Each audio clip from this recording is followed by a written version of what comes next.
நம்முடைய மாவீரன் காடு வெட்டியார் அவர்கள்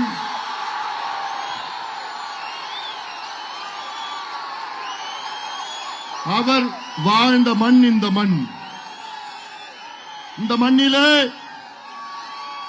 சோழர் அரியலூர் பாசன திட்டம் வர வேண்டும் என்று நம்முடைய நீண்ட நாள் கனவு ஆசை. அது அரியலூர் சோழர் பாசன திட்டம் என்றால் 1000 ஆண்டுகளுக்கு ஆண்ட நம் முன்னோர்கள் சோழர்கள் அவர்கள் ஆண்ட காலத்தில் இந்த மண் மிக செழுமையான மண்ணாக இருந்தது.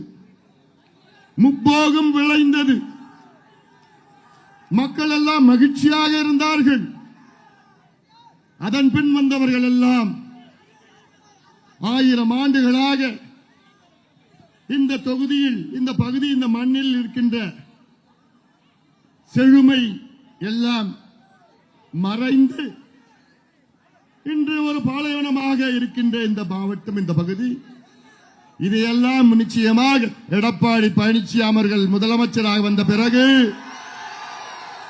உங்களுக்காக இந்த அன்புமணி ராமதாஸ் அரியலூர் சோழர் பாசன திட்டத்தை கொண்டு வருவார்.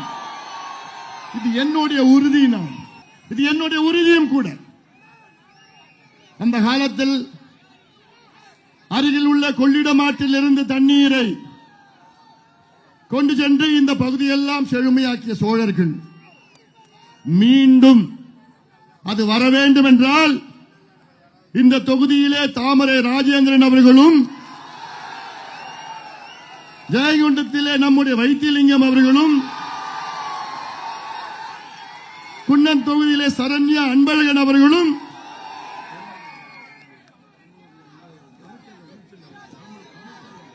பெரம்பலூர் தொகுதியிலே தமிழ்ச்செல்வன் அவர்களும் வெற்றி பெற்றாக வேண்டும்.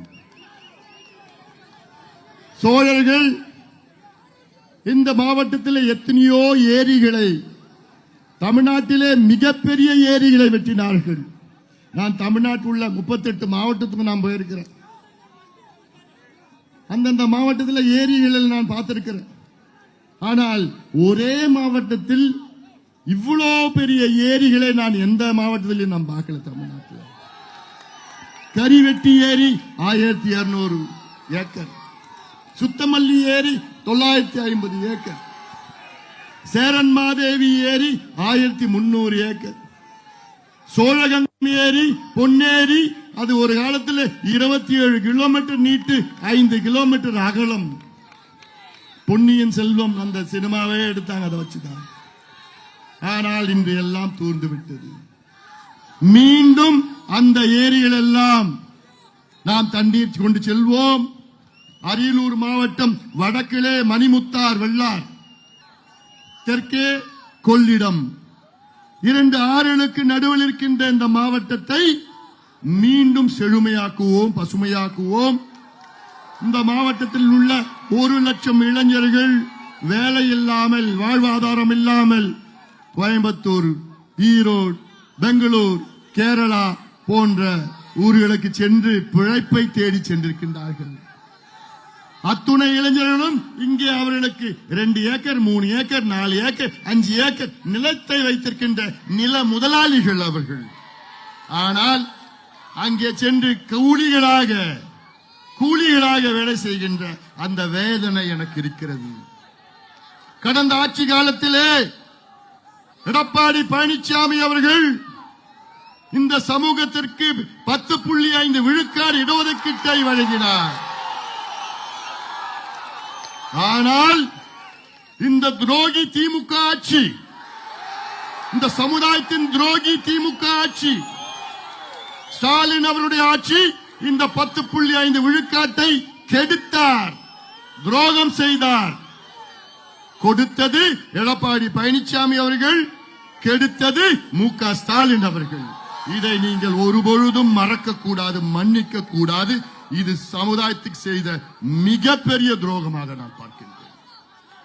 சமூக நீதி, வன்னிய சமுதாயம் போன்று அனைத்து சமுதாயங்களும் மக்கள் தொகைக்கு ஏற்ப, சமூக பிந்தங்கள் நிலைக்கேற்ப அனைவருக்கும் இடஒதுக்கீடு, உள்ஒதுக்கீடு, தனி ஒதுக்கீடு, நலத்திட்டங்கள், அரசு திட்டங்கள், கடன், படிப்புக்கு கடன், வேலைக்கு கடன், தொழிலுக்கு கடன், இதெல்லாம் உறுதியாக எடப்பாடி பழனிசாமி அவர்களுடைய ஆட்சியிலே நடக்கும் நடக்கும் நடக்கும்.